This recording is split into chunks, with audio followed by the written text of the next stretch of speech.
Hallo julle, dis weer tyd vir genesing uit die hart. Baie welkom by hierdie week se inspirasie.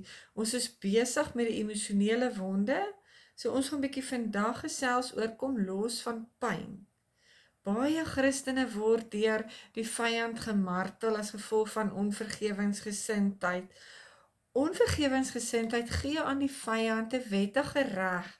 Hy kom om te onderdruk en te martel. So laat jy dit toe in jou lewe. Vergifnis is die prys om te behaal vir vrede en vreugde in jou hart. So as jy nie vrede het nie, weet jy het nog nie gedeel met vergifnis nie. So bitterheid, die gevolg van onvergewingsgesindheid, is die saadbedding van elke bose werk. Satan respekteer geen Christen wat in onvergewingsgesindheid wandel nie. So ons lees in die skrifte in Lukas 6 vers 37, en julle moenie oordeel nie, dan sal julle nooit veroordeel word nie. Julle moenie veroordeel nie, dan sal julle nooit veroordeel word nie. Spreek vry en julle sal vrygespreek word. Mense, kom ons doen dit. Doen wat die skrif vir jou sê. Ons het die boek. Ons moet net dat hy ons leer. Laat Heilige Gees toe om jou te help. Kom ons leer uit Efesiërs 4 vers 32. Maar wees vriendelik en vol ontferming teenoor mekaar, vergeef mekaar soos God ook in Christus julle vergewe het. So dis belangrik, Jesus het dit reeds vir jou gedoen. Hoekom sit ons nog in die gevangenis? Sit ons in daai geestelike tronke? Wanneer gaan jy vrykom? Kolossense 3 vers 13 sê, verdra mekaar en vergewe mekaar, as die een teen die ander 'n klag het, soos Christus julle vergeef het, so moet julle ook doen. Maak klaar. Dis baie belangrik, ons kan nie vashou in ou pyn in die verlede nie, en kwaad bly en bitter bly nie. Dit gaan net jou lewe steel, dit gaan jou joy steel, dit gaan jou gesondheid steel. So kom ons kyk nou daai basiese beginspunte wat betref van vergifnis. Vergewe en word daardeur soos God. Hou jou pyn en word daardeur soos die een wat julle seer gemaak het. Wil jy ook so bitter bly soos daai vriende wat jou nie kan vergewe nie? Nee, ons kan dit nie toelaat nie. Johannes 20 vers 22 tot 23 sê vir ons, en nadat hy dit gesê het, blaas hy op hulle en sê vir hulle, ontvang die Heilige Gees. As julle die mense hulle sondes vergewe, dan word hulle vergewe. As julle die mense hulle sondes hou, dan is dit gehou. So wat kies jy vandag?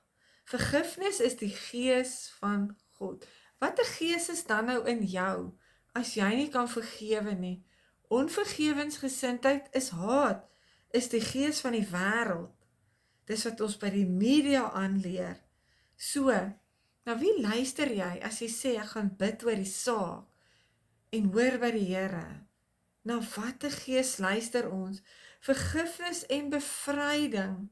Sonder vergifnis is daar geen bevryding nie. Begin met gebroke verhoudings, omdat bitter mense afsny van die genade van God. En bitter mense sit in kerke, sit in daai kerk en vat daai genesing en stap uit met daai joy, daai oorvloedige vreugde. Die herstel van verhoudings is die eerste stap in bevryding. Die tweede stap doen rituele, vra vergifnis van ander wie jou seer gemaak het. Stap terug op jou spore. Baie belangrik, die een wat die pyn dra, is 'n gevangenskap. Jy is in 'n geestelike gevangenskap van die verlede, want dit het gister gebeur. Wat het gister verleer? Wat gebeur? Wat het verlede jaar gebeur? Het ons vrygekom? Dit is so belangrik, het jy vrygekom? So sonder vergifnis kom daar geen bevryding nie. So mense, kom ons word gesond en ons kies om te vergewe. Dis net 'n keuse wat jy moet maak. Die herstel van verhoudings is die eerste stap in bevryding. Ons kom vry as ons vergewe. Die tweede stap, doen die regte ding. Vra vergifnis van ander wie jy seer gemaak het. Stap terug op jou spore. Wees jy die beste een en vra daai vergifnis. En as hulle sê, ag, maar ek het jou lankal al vergewe, en jy loop hulle raak en jy sien hulle is nog net so koud, dan weet jy, hulle sit vas in geestelike tronke en dit is wonde. So ons hou net aan bid vir daai genesing. Want ons hoor nou, as jy nie by vergifnis uitkom nie, kan jy nie vrykom nie. Die een wat die pyn dra, is in die gevangenskap van die verlede, kan nie in die huidige leef nie, en die bitterheid van die verlede vloei oor in huidige verhoudings. Sukkel jy met gebroke verhoudings, sukkel jy met menseverhoudings, dan weet jy, daar is nie vergifnis nie. Die een wie die pyn dra, is gebind aan die mense uit die verlede. Alles uit die verlede uit is waar Satan kom om jou terug te hou, en dit is blokkasie vir volle genesing. Onvergewingsgesindheid word nie deur tyd verander nie. Die persoon kan alselfs dood wees. Jy kan mense vergewe wat reeds oorlede is.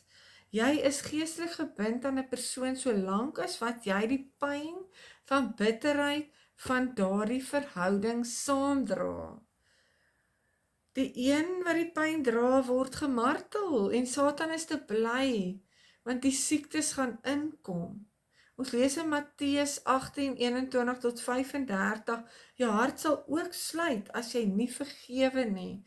Jy gaan 'n kliphard hart hê. Gebed van bevryding volg na vergifnis, so bid, kom vry.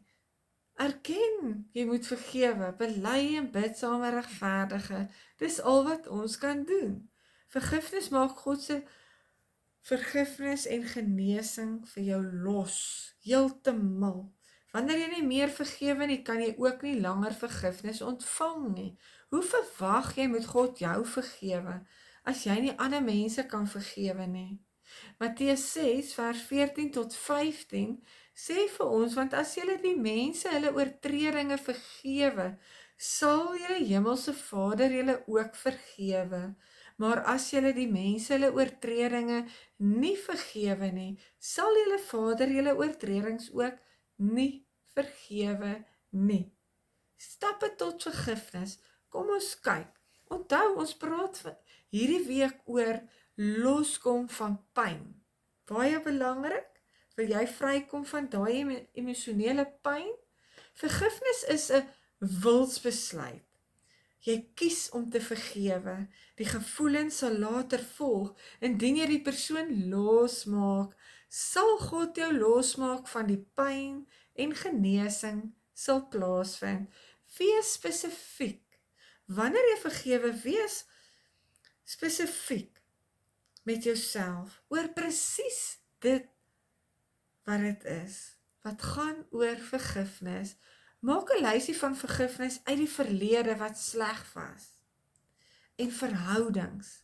Watter verhoudings was sleg? Waar was dit vir jou moeilik om te vergewe? Maak 'n lysie en kyk. Wanneer elke verhouding, hanteer elke verhouding en maak die persoon los deur vergifnis. So maak jou lysie en sien hierdie persoon, jy het vergifnis gevra, hulle het dit nog nie vir jou gegee nie. Hoe het dit jou verhouding nou affekteer? Is daar verhouding? Is dit nou vyandskap? Waartoe lei dit? Bid vir daardie persoon wat nog daai koudheid gee. Seën hom, eis hom op in die koninkryk van God, soos Psalm 2. Hou daagliks aan bid vir hierdie persone, sodat God jou vul met liefde. Haat word vervang met liefde. Hou net aan vir hulle liefde gee, want dit sal deurkom. Sommige mense moet die tweede myl stap. Dit is die beginsel van ons om goed te doen aan diegene wat jou met geniepsigheid misbruik. Moenie bitterheid dra namens iemand anders nie. Byvoorbeeld jou huweliksmaat, jou kinders, jou vriende. Ons verantwoordelikheid is om te strewe na vrede. Dis God se hart vir ons. Vergewe, versoen.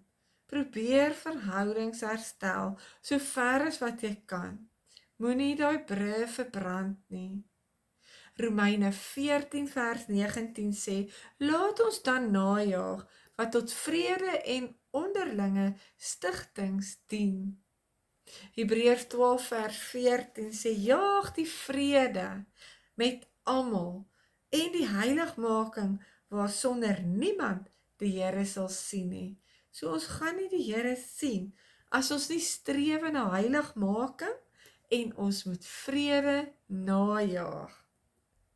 So hou op in daai geestelike tronk sit, en gaan maak reg, gaan breek brood.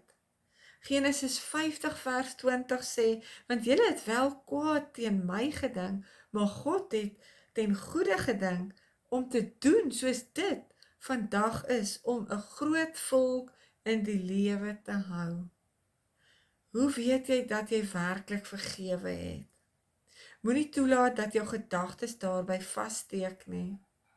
Moenie daaroor praat nie. Moenie luister wanneer iemand anders daaroor praat nie. Moenie toelaat dat dit jou huidige gesindheid teenoor daardie persoon beïnvloed nie.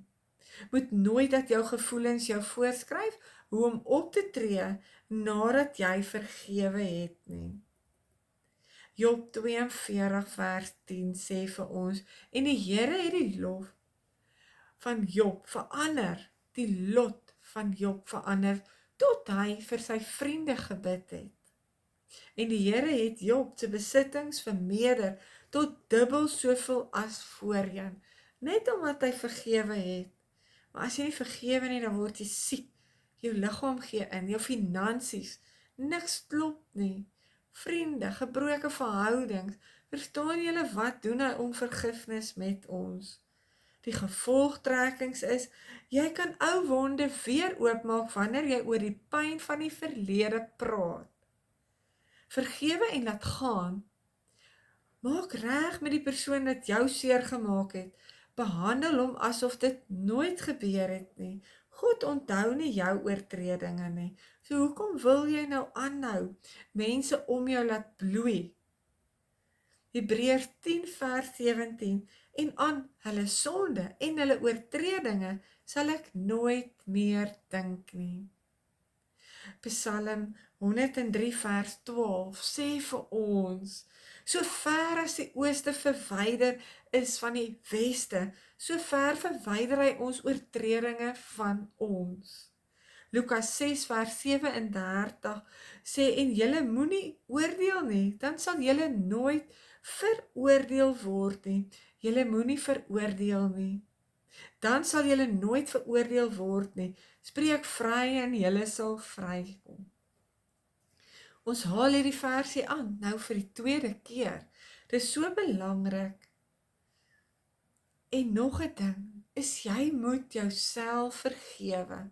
Waarvoor moet jy jouself nog vergewe? Hoe is jou selftalk? In sommige gevalle moet jy ook vir God vergewe. Jou Christelike wandel het begin toe God jou vergewe het.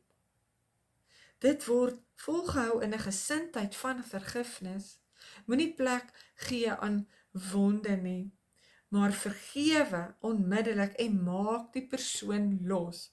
Moenie 8 maande wag voor jy besluit om te vergewe nie. God se vergifnis, God het al die werk gedoen. Jesus, dit het niks met werke te doen nie. Hy het ons kom soek om vir ons te vertel wat hy gedoen het. My vergifnis, ek kan nie verwag dat enige iemand my vergifnis moet verdien. Waarvoor moet betaal, daarvoor moet ly. Nee, God se genade is meer as enige pyn wat jy ooit kan dink aan. God weet van jou pyn, daar waar jy sit, en so moedeloos is, God weet dit, maar hy weet ook van sy opstandingskrag binne in jou. Hy verwag nie die onmoontlike van jou nie. Vergifnis spel die joy in jou. Vergewe. Jesus. Vergewe ander. Vergewe jouself. 3 goed. Losmaak van seer plekke, onvergewensgesindheid. Jy word gemartel deur die vyand, fisies. Siektes kom in. Verstandelik raak jy emosioneel onstabiel as gevolg van onvergifnis. Dit bind jou en hou jou weg van God se volheid. Sy droom wat hy vir jou het, die slijmende gees kom in en hy gaan vir jou vernietig met depressie as jy nie gaan vergewe nie. Hy gaan jou vernietig met verwerping, vrees. Vergifnis, wat is vergifnis? Die tronkdeure het oopgegaan en jy is bevry. Sit jy nog in geestelike tronke vas? Mense, dis 'n baie ernstige onderwerp wat ons hierdie week hanteer. Ons moet vrykom, ons moenie rekord hou van pyn wat ons dra van gister nie. Gaan lees Kolossense 2 vers 14. Bind jou aan dit wat jy nie kan vergewe nie. Onvergewensgesindheid bind jou in van die verlede. Jy word soos die een wat jou seer gemaak het. Jy raak net so bitter, net so lelik. Jy kan ook jouself gevangenis hou van selfvergifnis. Spreek jouself vry. Jy hou jouself in 'n gevange, jy het nie vreugde nie, jy het nie vrede nie, jy's vol woede, bitterheid. Nee, kom ons kies vandag.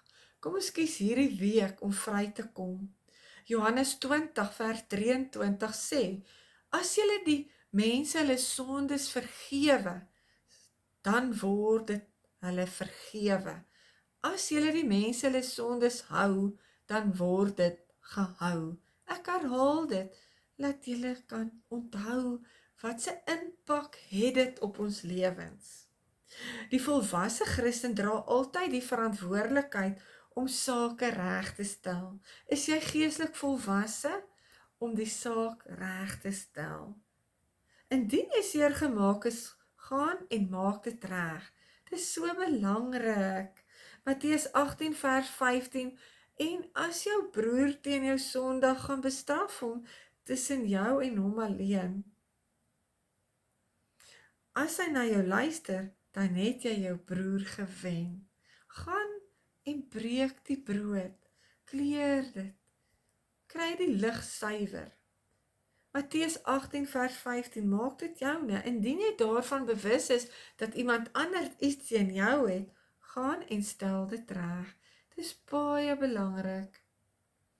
Ons moet dit maar net doen, dit vat baie van ons trots, jou hoogmoed moet gaan. As ons hoogmoed het, kan ons dit nie doen nie. Ons moenie laat skaamte ons terughou nie. Matteus 5 vers 23 tot 24 sê, as jy dan jou gawe na die altaar bring en dit jou daar byval, dat jou broeder iets teen jou het, laat jou gawe daar voor die altaar bly en gaan versoen jou eers met jou broeders en kom dan en bring jou gawe. So mense, dis baie belangrik. Vergifnis en nagmaal. 1 Korintiërs 11:27 tot 30 sê vir ons, wie dan op onwaardige wyse daardie brood eet of die beker van die Here drink, sal skuldig wees aan die liggaam van die bloed van die Here.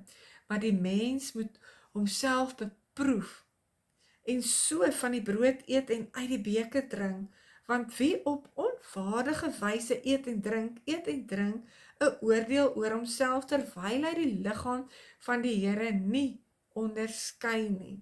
Daarom is daar onder julle baie swak is en siek is, en 'n aantal het ontslaap. So wat sê dit vir ons? Gaan maak vrede. Dan kan jy met 'n geruste hart jou nagmaal neem. Vat daai beker en gebruik dit en spreek vry. Moenie dit laat verbygaan nie. Mense, dit is so belangrik. Ons moet daai versie ook baie mooi verstaan. Maak die saak uit, net daar en dan. Versie 28 sê elkeen moet sy eie hart ondersoek. Iemand anders of 'n kerk kan dit nie vir jou doen nie. Jy is daarvoor verantwoordelik om jou eie hart vir sonde, onvergewensgesindheid, bitterheid ensovoorts te ondersoek. So gemaak die saak in jou binnekamer uit. Jesus het nagmaal aan Judas bedien en hy sou hom ook verraai het en hy het dit gedoen. So die onttrekking kom uit Johannes 6 vers 51 en 53. Ek is die lewende brood wat uit die hemel neergedaal het. As iemand van hierdie brood eet, sal hy lewe tot in ewigheid. En die brood wat hy sal gee, is my vlees, wat ek vir die lewe van die wêreld sal gee. Die Jode het toe met mekaar gestry en gesê, hoe kan hy ons sy vlees gee om te eet? En Jesus sê vir hulle, voorwaar ek sê vir julle, as julle in die vlees van die Seun van die mens eet en sy bloed drink, nie, het julle geen lewe in julle self nie. So, vat die beker, spreek vry, moenie laat dit verbygaan nie. Oordeel, 1 Korintiërs 11 vers 31, jy moet jouself reg oordeel. Baie belangrik vers 32, indien jy nie opreg is nie, sal God jou oordeel en tigtig. Indien jy die brood eet en die wyn drink op onwaardige wyse, bring jy die oordeel van God op jouself, want jy drink die wyn en jy neem die liggaam met 'n bitter hart en onvergewensgesindheid. Gaan en maak reg, vergewe. Neem die bloed en spreek lewe. Vers 30 sê, daarom is daar baie swakkes en siekes en sommige het al gesterf. So mense sonde lei ons na die dood. So, gaan kyk met wie moet jy brood breek en jy gaan voel wat se verligting bring dit vir jou. Hoe vry gaan jy voel? Maak hierdie week 'n besluit, maak 'n afspraak, maak daai koffietyd wat jy moet doen. Kom ons wees gehoorsaam en ons spreek lewe. Mense, ons is gemaak vir verhoudings en dit is belangrik en dis waar jou genesing lê. So moenie daai kans laat verbygaan nie. So vrede vir julle tot ons weer gesels.